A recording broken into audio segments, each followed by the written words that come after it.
दज्जाल का झूठा वादा वो इब्तिदा में कहेगा, शुरू में जब वो निकलेगा, अब वो कहाँ से निकलेगा? शाम और इराक़ के किसी रास्ते से निकलेगा और दाएं बाएं फितने फैलाएगा। अब निकलने के बाद उसका काम क्या होगा? दज्जाल का झूठा वादा वो इब्तिदा में कहेगा, शुरू में मैं नबी हूँ, हालांकि मेरे बाद कोई नबी नहीं है। देखो, सबसे पहला दावा दज्जाल का क्या होगा? मैं नबी हूँ। लेकिन अल्लाह के नबी क्या फरमाते हैं? हालांकि मेरे बाद कोई नबी नहीं है। फिर कहेगा मैं तुम्हारा रब हूँ। देखिए, पहले नबूवत का दावा, फिर उलूहियत का दावा, रुबूबियत का दावा, अल्लाह होने का दावा कर रहा है।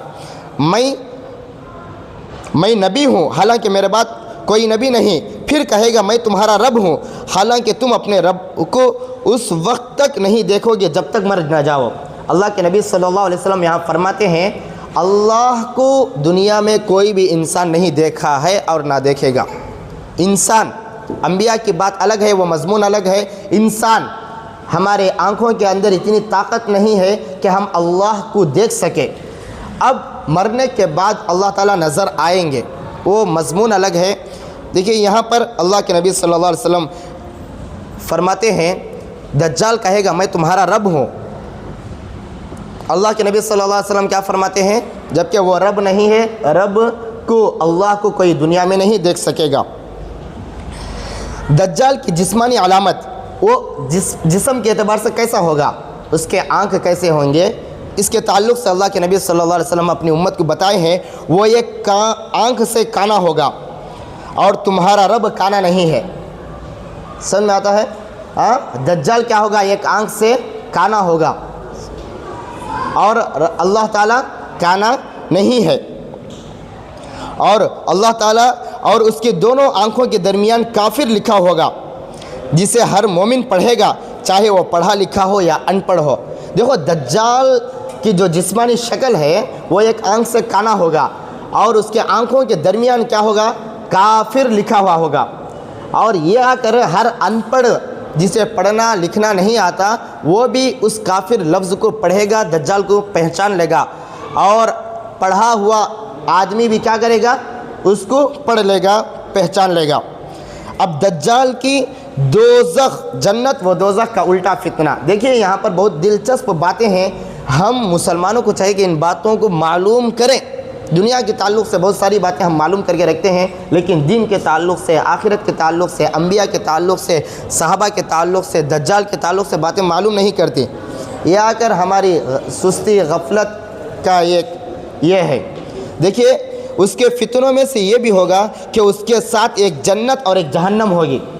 दज्जाल के साथ एक जन्नत होगी और एक जहन्नम होगी। दर हकीकत उसकी आग जन्नत होगी और जन्नत आग होगी। उल्टा, उसके पास एक जन्नत होगी और एक जहन्नम होगी। उसके पास जो जन्नत है वो जहन्नम, और उसके पास जो जहन्नम है वो जन्नत। यानी जो जन्नत मालूम होती है वो आग होगी और जो आग मालूम होती है वो जन्नत होगी। यानी जिसे उसकी आग में डाला जाएगा वो अल्लाह से पनाह मांगेगा और सूरह कहफ की इब्तिदा आयत पढ़े तो वह आग उस पर ठंडी और सलामती वाली बन जाएगी, जैसे इब्राहीम अलैहिस्सलातु वस्सलाम पर ठंडी और सलामती वाली बन गई। देखिए, दज्जाल के फितने से बचने के लिए अल्लाह के नबी सल्लल्लाहु अलैहि वसल्लम ने सूरतुल कहफ की इब्तिदाई आयत तिलावत करने के लिए कहे हैं। अगर वो आयतें तिलावत करेंगे तो जब वो दज्जाल ज़ाहिर होगा, दज्जाल निकलेगा, तो उसके हाथ में उसके पास जन्नत भी होगी और जहन्नम भी होगी।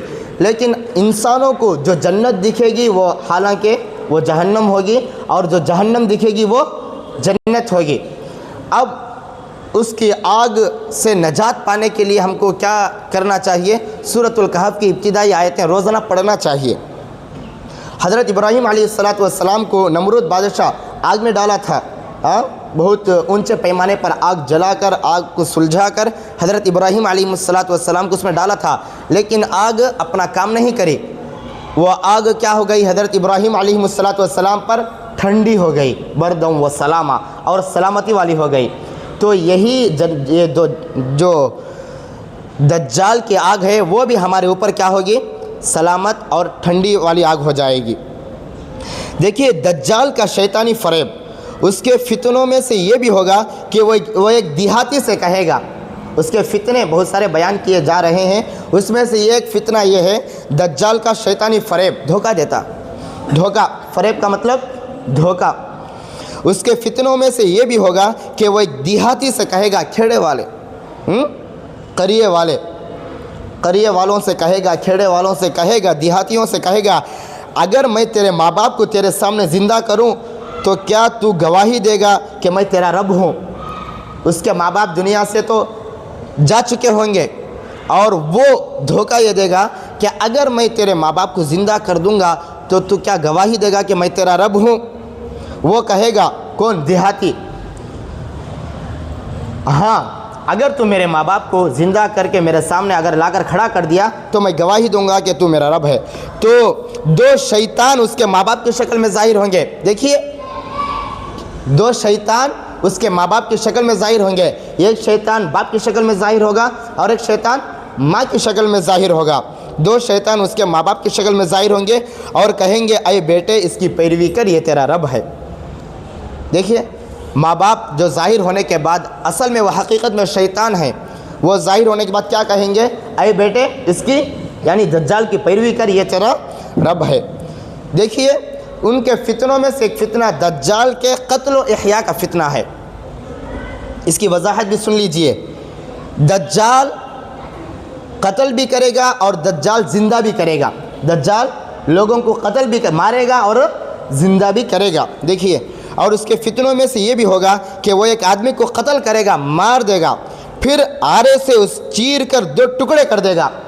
آرا، لکڑیوں کو جو چیرتے ہیں آرا، اس سے آدمی کو، انسان کو چیر کر دو ٹکڑے کر دے گا. پھر کہے گا، دیکھو میں زندہ کر دیتا ہوں. پھر وہ جس کو زندہ کرے گا گمان کرے گا کہ میرے علاوہ اس کا کوئی رب ہے. پھر اللہ اسے زندہ کرے گا. کون زندہ کرے گا؟